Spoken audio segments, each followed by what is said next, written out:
Hello అందరికీ welcome back to our channel ధృతి dairy. మేము ఇవాళ అయితే ధృతిని తీసుకొని హైదరాబాద్ వెళ్తున్నాము. లిటరల్గా నేనైతే ఒక 1 ఇయర్ తర్వాత హైదరాబాద్ వెళ్తున్నాను. ప్రెగ్నెన్సీ ఆఫ్టర్ డెలివరీ అయితే అమ్మ వాళ్ళ ఇంట్లోనే ఉన్నాను. ఇంకా 1 మంత్లో ఆఫీస్కి అయితే వెళ్ళాలి. సో పాపకి అక్కడ ప్లేస్ అంతా సెట్ అవ్వాలి అని 1 మంత్ ముందే హైదరాబాద్ వచ్చేసాము. మమ్మల్ని డ్రాప్ చేయడానికి అయితే అత్తమ్మ మామయ్య వస్తున్నారు. ధృతి ఫస్ట్ టైం కొంచెం లాంగ్ జర్నీ చేస్తుంది. అసలు ఎలా కోఆపరేట్ చేసిందో చూడండి. అత్తమ్మ 5 డేస్ ఉండి మళ్ళీ వెళ్ళిపోతారు. ఆ తర్వాత అయితే పాపని నేను ఒక్కదాన్నే హ్యాండిల్ చేయాలి. కార్ ఎక్కగానే చుట్టూ చూస్తూ అయితే బాగానే కూర్చుంది, బాగానే ఆడుకుంది. ఇక్కడ మేమైతే హైవేలో మొక్కజొన్నలు చూసి ఆగాము.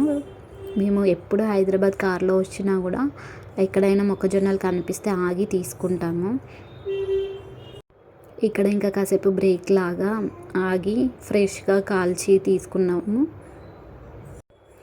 ఇలా హైవేస్ పైన ఆగి ఇలా ఏమైనా కొనుక్కొని తింటే చాలా బాగుంటుంది కదా. మాకు నచ్చినవి మేము సెలెక్ట్ చేసుకుంటే తను అప్పుడే ఓపెన్ చేసి మాకు ఫ్రెష్గా కాల్చి ఇచ్చింది. ఇంకా మేమైతే అందరం ఇక్కడ తినేసి మళ్ళీ స్టార్ట్ అయ్యాము. పాప అయితే మామయ్య దగ్గర ఉంది కార్లో.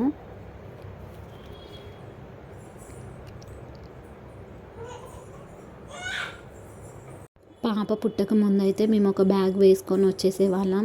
కానీ ఇప్పుడైతే పాప లగేజ్తో కారే సరిపోవట్లేదు, అంత లగేజ్ ఉంది.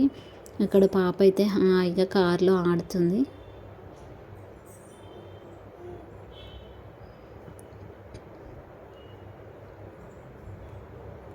తనకి ముచ్చట అంటే చాలా ఇష్టం.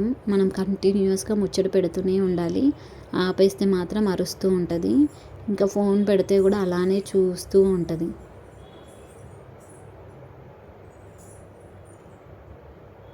పాప అయితే జర్నీలో బాగా కోఆపరేట్ చేసింది అనుకుంటున్నారు కదా.